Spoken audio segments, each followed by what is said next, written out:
us on youtube.com/smooth981 FM Lagos. Make sure you leave your comments up on that live stream as well. We are taking your messages up on WhatsApp. The number is 0809 440 981. And you can also tweet at us. We are at Smooth981 FM on Twitter. Okay, I'm just noticing. All right, so let's get straight into it. Now, we're going to start off with news from the Punch, right? Investors remain resilient despite economic constraints. That's what the Director General of the Manufacturers Association of Nigeria, from here on out known as MAN, Mr. Segun Ajayi Kadiri, said that despite the known perennial challenges affecting the economy, investors are still demonstrating resilience towards the economy. And he even said that Nigeria's economy has huge potential and remains the best place to invest. Now, my question is this wishful thinking, or despite the insecurity, the stagnant pay, and the general issues that are plaguing Nigeria, does it still remain a viable investment prospect? And by the way, this considering the fact that Ajayi Kadiri was speaking at the launch of a training center and modular mixing line in Lagos by NAF, which is a German-owned manufacturing and construction company, and the fact that Kimberly Clark also opened up their factory a couple of months back. What do you say? They say is in times of chaos, that's the best time to put your investment in places when you see the potentials or you feel that the potentials are high. And I do think that's the reality for Nigeria. We've been bedeviled with almost 7 years of insecurity across Nigeria. At a point in time, it was just one part. Now it's just across the whole of Nigeria. So I do think that this is a good investment. The training center, for me, will be able to develop Nigerians, artisans, and you name them, and craftsmen, and even professionals on how to improve themselves technologically and also create the enabling environment for the future of construction in Nigeria. And that, for me, I guess is a good investment. So no risk, no rewards, and they're actually taking the risk now when the country seems, at its most volatile. Yeah. In a while. Yeah. And if you can take the risk now, then when the reward starts to come, I'm sure you repeat in hundredfold. Now, a conversation that I've been having a lot on the show recently is about the economic impact of terrorism and insecurity. So when we're looking at this, I'm also kind of viewing it through that lens, which is if we're looking at companies coming in, putting down structures, putting down infrastructure, we know that one of the targets of terrorism is infrastructure because that's the quickest way to disrupt daily activities. Even with all of that, you're saying, hey, high risk, high reward.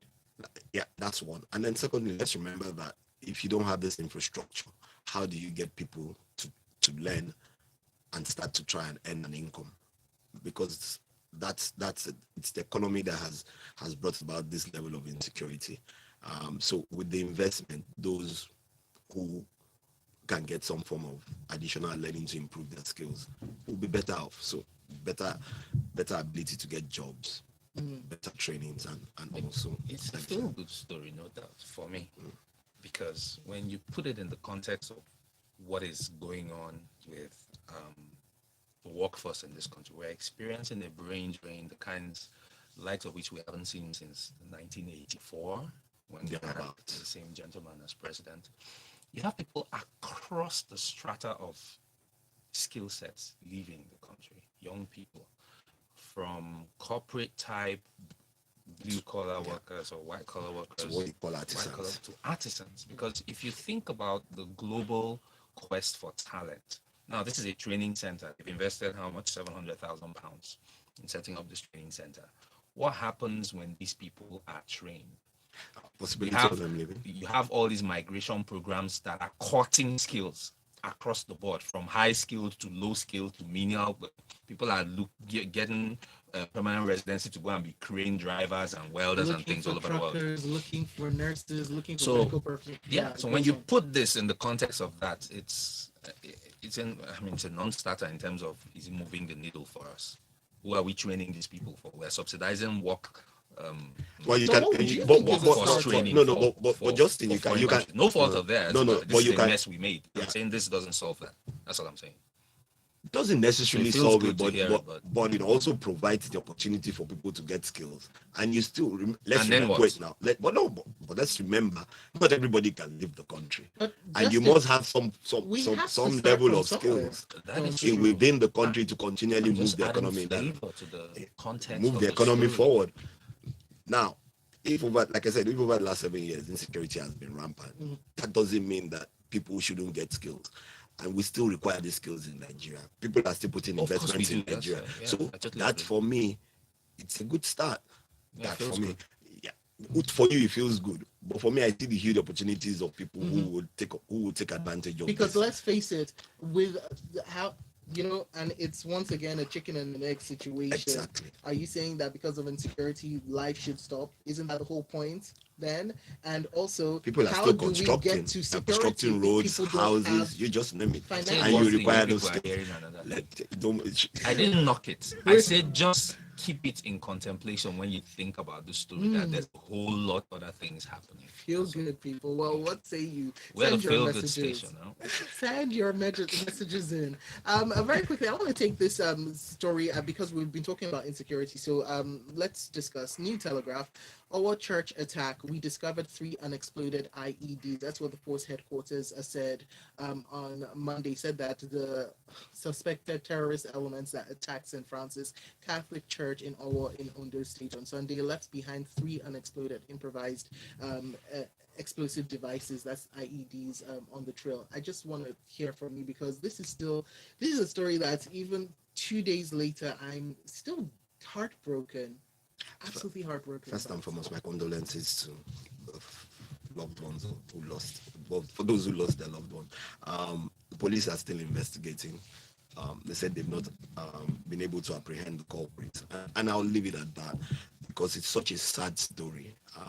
If everywhere in Nigeria, guns, IEDs are now at everyone's reach, then we know where we were, we know what we've been through over the last 7 years, and we just hope that the security operatives will be more alert to their jobs and more adept to the things that are going on. And let's just hope that they apprehend the culprits. It's a sad story, so I don't want to hope.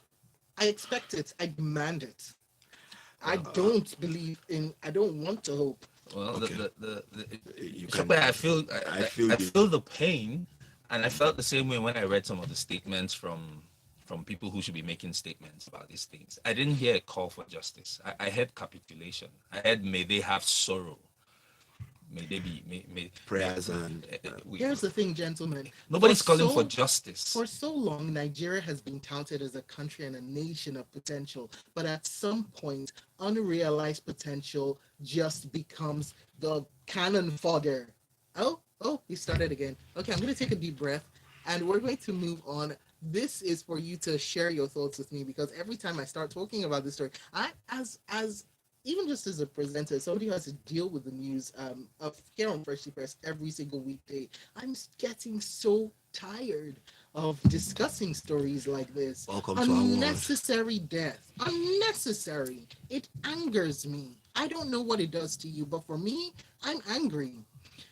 Guardian newspaper, CNG flees destruction of commercial motorcycles in Lagos. That's a coalition of northern groups saying that the seizure and destruction of commercial motorcycles by the Lagos state government is targeted at northern operators. Now, we heard from the coalition spokesperson Abdul Aziz Suleiman, who described the action as rash, irrational, insensitive, and wicked. And I'm going to take this quote. The Lagos state government, in just 72 hours of announcing the ban on Okada, seized and subjected 7,548 bikes, mostly owned and operated by northerners, to the crusher. And he went on to say that just because some Okada riders commit certain breaches does not make all motorcyclists criminals. Justin, I'd love to get your take.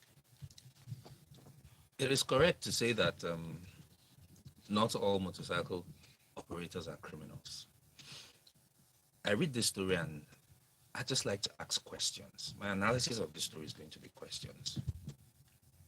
First off, were these bikes registered with the auto vehicle registration authorities?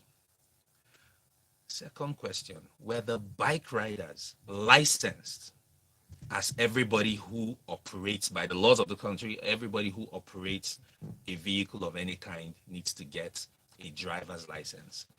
Were the operators of these bikes licensed by the licensing authorities as motorcycle riders? I'm talking about the federal regulations here, not whatever Lagos State may have come up with. You need to have a vehicle registered, you need to have a license to operate that vehicle. Those are two very critical questions that need to be answered. And then this CNG, I've never heard of them before, but we're used to groups popping up from the woodwork. How does he know that most of the bikes seized were operated by northerners?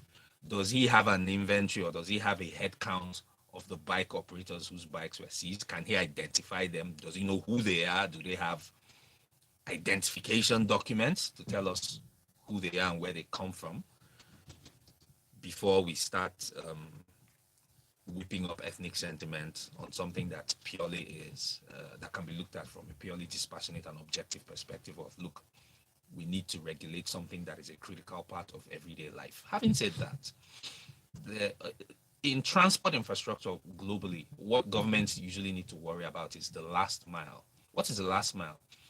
When the bus leaves you at the bus stop, how easy or difficult is it for you to get to your final destination? Now, the way our road networks have been planned or unplanned over time makes it difficult to deal with last mile. And that's what introduces difficulty for the everyday Nigerian with this action of the Lagos state government, which may or may not have its own merits. I argue that it does have its merits, but we also need to balance the social fallout. The social fallout is that people are going to go through a lot without the bikes. Now, I don't think banning, I've always been an anti-banning person. Banning is a very unintelligent response as far as I'm concerned. It's a very broad response. Yeah, it's not nuanced at all. Regulation, licensing, and enforcement. I mean, we had bike hailing apps that allowed you transparency, allowed some modicum of control over who was operating bikes. Lagos State government shot itself The in the same foot government. when it's, for whatever reason, banned those ones, right? And so now we're back to square one. People need transport on the last mile stretch of their journeys, whether to or from work, to or from home. How are you going to solve for that? But if you ask me, who I go ask? Well, I know that there were buses, those shuttle buses that were put The one we into call Korokwe. address Answer that me last now. mile situation. I It's don't think I unsustainable. don't think it does. Okay. I really don't think it does. Some like I said, Would you say sometimes it's because of the volume of the number of them on the streets, or what? one, the number, two, the number of people who have to move around, and let's get some things right. Sometimes some of these things can be within just an area or a community, but the my challenge is the Lagos state government is really not thinking about end to end transportation solution, and Okay. that's what beats me. um Laws are available for you to, like Justin said, to ride okadas or to be licensed to ride a bike, you know. So do the right thing and implement them. Maybe that should be the motto of Freshly Pressed. I'm going to take your messages now. Going up on WhatsApp, Yinka Bolu says, Justin just voiced my fears. The rate at which we are losing skills is alarming. I'm faced with such a dilemma too. You bring in staff, you train them, and boom, Canada comes calling. Just so you know, it's expensive training to achieve the right skill set. The headache here is that the entire political class running this mess have no idea. ASU is not like they're any good, but they're still on strike, says Yinka Bolu. Whilst Ken says, do you know how difficult it is to explain to Nigerians below 20 years old that Nigeria was once a peaceful nation? The current 30-year-olds were probably 10 when the terror in the north started. Think about the sad reality, Ken says. Now, Chris from Aja says, guys, flip this conversation. Nigeria can provide workforce to other countries in exchange for foreign currency inflows. Why is it so difficult? Well, the Philippines are doing it. Why is it so difficult for our government to install CCTVs across streets and highways and mandate that all buildings do the same? Oh, more coming in. Dami from Ikorodu says our country's security apparatus has blown away over $30 billion in budget, 30 billion US dollars in budgets, and 12 plus in fighting terrorism. What have we gotten for all that money and experience? The Ukrainian military that started confronting Russia 8 years ago has punched above its own weight. We need to do better. Fabian from Macbeth says, may the souls of those who lost their lives rest in peace. Now, concerning the Owo attack, I wonder why the police did not secure the area immediately after the attack, resulting in people going in there and streaming. They should learn from developed nations. As always, we are watching them. And Dr. I from CMS says, the media needs to keep the Owo terrorist attack on the front burner until they get justice. It is frightening how some just casually dismiss the death of human beings as routine. It's just sickening. And more of your messages are coming in, but we're going to take a very quick break. And on the other side, I'll be reading more messages and we'll be bringing you more stories as well. You stick around. This is Freshly Pressed on Smooth Breakfast. Shogba, you do another story for Justin, and then Oh, yes, for sure. So, So I'll just do number 7. Justin starts after the break. yes, yes. I have So a I spin had to about take, me. I had to take those two We're stories. jostling about The you. conversation led to those two stories at once. But So I'll do I'm number gonna 7, take not 5. number 7. Crude oil exports jumps by 194%. Okay. So we're returning So to which story? so Sorry. Justin, I'm thinking I want to do number 6. Or do you want to do number 2? 6 is fine. Okay. So we'll do 6 and 7. Delay na my boy. Delay na my boy. Do you notice how even we self don't tire? The whole story, nobody wanted to talk. Which one? The whole story now. You tire me, I beg. Man, what happened in Owo is just I don't know Oh, what not over. I don't understand. These guys literally went to dinner after. okay. We're on. And here we are back and fresh with more messages and more stories. Now, we're going to take this story in from the Punch newspaper. Unpaid arrears, workers shut down National Assembly and cripple businesses. And then we'll go to your messages and then take some another story. Okay, so getting into this article from the Punch newspaper, workers have shut down activities at the National Assembly complex of Abuja, forcing lawmakers to make a U-turn, including banks, restaurants, and other private businesses that they've closed shops. Now, this is under the auspices of the Parliamentary Staff Association of Nigeria. They blocked the main entrance to the premises with a bus, and they had a dance party because that's how we do it when it comes to protest. Dance protest, it's a thing, people. Anyway, so they had said that they were going to go on Sunday. Passon had said that they were going to start an indefinite strike over the non-payment of a backlog of salaries and allowances by the management. A story that is becoming frighteningly too common. Justin, I'd love your take. We need to close the gap between the governed and the government in this country. It's at the root of a lot of things that, not that we have allowed, but that have become normal here.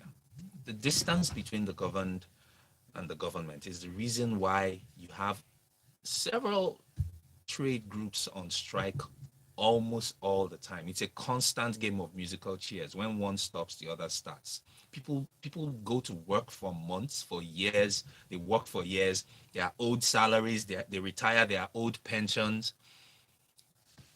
And you start to wonder, what are the people in the government doing? Right? Now, picture this. This is the National Assembly. The National Assembly. One of 3 arms of government. People parked a bus in front of the complex. Why? They haven't been paid. They've been owed. Before it got to this point, there must have been consultations. There must have been escalations using the formal channels. Here's the thing, and this is a story that we remember from ASU, right? And that goes back to the MOU, the Memorandum of Understanding, because Exactly. this is not a new development. Nope. There have been back and forth, there have been talks, and a Memorandum of Understanding was signed by the parties, and that was supposed to include a 24-month arrears payment of minimum wage adjustment, which only 16 months were paid, leaving a balance of 8 months and 13 days. And then they were also supposed to implement the full implementation of conditions of service this in the MOU. Now, this was signed back in April 2021. Here we are in June 2022. Who knew it would be June already? But yeah, we're seeing that once again, no movement. And like I said, it goes back to I'm bringing ASU into the mix because when we think about things like this, where agreements have been reached, and then somehow it seems on the part of management, on the part of the government, we don't They don't care. see Because the any question I'm asking myself is, agreement if I were the Senate agreement is usually president, between old government and if I was Senate president and I heard that workers of the National Assembly complex are planning to picket the complex and strike because they haven't been paid, my God, I'll probably pull teeth before I let it happen. Because are we not ashamed? the man is running for Benga says, is it presidential not ironic primaries. that the Senate president is aspiring to be president, yet in his primary constituency, Do you understand? workers haven't been paid for 24 months, 2 years? Oh my goodness. Our leaders live in an unreal world, and strikes like this bring them back to reality. And another thing that I see from or that I question from the incessant strikes that we see almost daily now in the papers at any rate is the question of, is this what is supposed to be a last resort has become all too commonplace, and is this because there are no resorts before this last resort? I wonder. Okay, well, there are no words to that question. But speaking about words, I want to get your words in on the show. Now, going over to Victor Shion's message, he says bikes still apply inside most estates from the for the last mile trip. The ban is applicable on major roads and highways, whilst Chibuzo says democracy should be practiced according to its principles and tenets, which allowing the delegates to vote for the aspirations of their choice. Okay, thank you for that message. Okay. B from Lucky says, where was he when his okay, speaking about CNG now and the spokesman, where was he when his fellow Okada riders were riding around without helmets and safety clothing? Now he's playing the ethnic card. Very convenient. Is Amotekun not a form of state or regional police? We need foreign mercenaries, not state police, says B from Lucky. I actually asked this question yesterday during Lagos talks. Is it that To do what? I'm just wondering if we are not securing our. Are we in a war situation? Well, Wade, you asked the question, are we in a war situation? Because that's why you require mercenaries. Are we in a war situation? Where do we need to go for this to be a war situation? Anyway, Jerry says, please, Justin, don't solicit for the Okadas, I beg you. See how freely I'm walking now from back from dropping my daughter in school. Okay. The exercise is good. I wasn't, Jerry. And on Punch News, we've got this one. In crude oil exports jumped by 194%, hit 5.6 trillion naira in 3 months. Wade, can you take us through that, please? You know what? I was talking to Justin off air when I started reading this story, and it's amazing that this kind of headlines are still being brandished across in Nigeria. Crude oil exports jumps by 194%, hits 5.6 trillion in 3 months. If you read through the story, nobody has told you the reason why.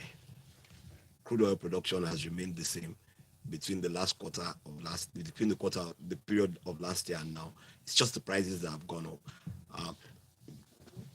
The foreign exchange rate is worse.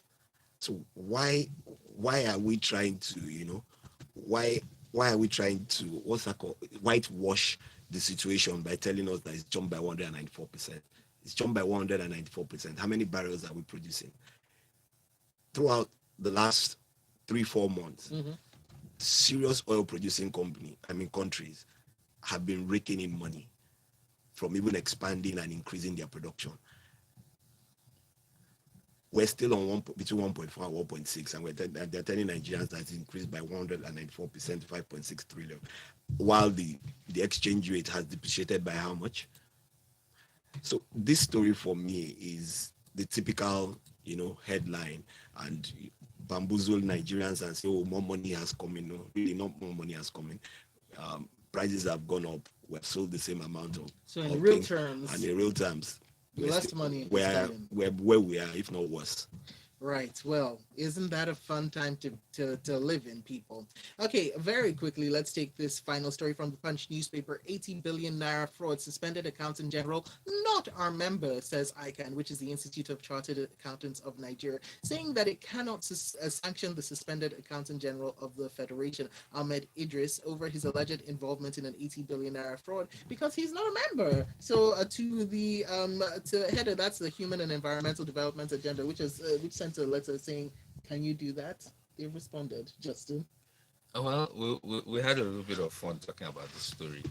Me and Wade and the gentleman behind the camera over there. And this seems to be a side swipe at the other accounting regulatory body in Nigeria. You know, for those who don't know, we have two of them.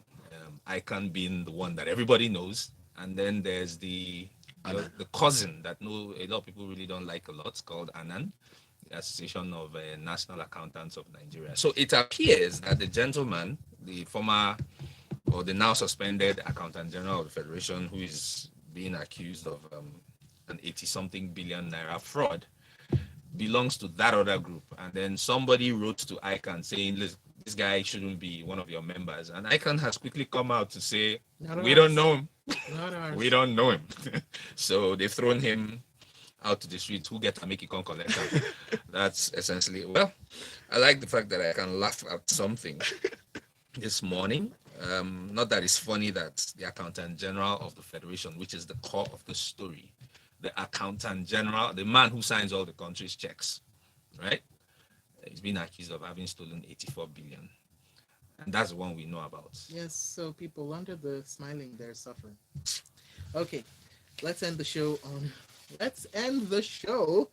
Yes, on your messages. Let's do this. Okay, taking it over to youtube.com/smooth981fm Lagos. Your messages are in on the live stream, and Colin says, in the UK or New York, pedestrians use the sidewalk to walk from bus stops and subway stations to their destinations. Walking for a mile is not a bane. Saying, how do they cope in first world countries without Okadas? Just like that. Have you seen the roads, bro?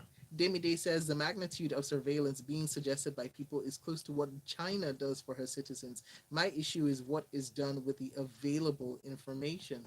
Okay, we have messages on WhatsApp from Azuka saying Accountant General is not a member of an accounting association or institute. Hope he's a qualified accountant. That's what Azuka from Yaba says. Whilst Bosun, who's stuck in traffic, says, well, I agree there is a need for the last mile means of transportation to be in place. It's more of a chicken and egg situation there.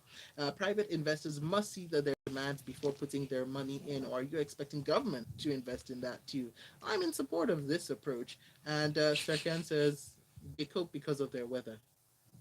That's all. They were walking. They cope because of their weather. Don't see sun.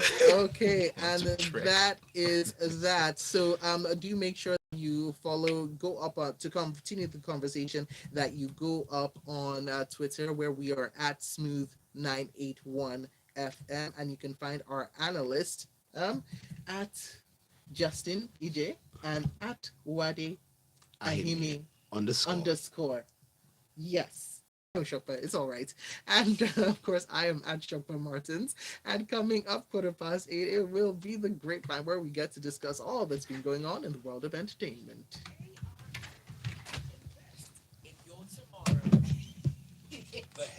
All right. Thank you, too. Bye, you lovely. He wanted them to continue to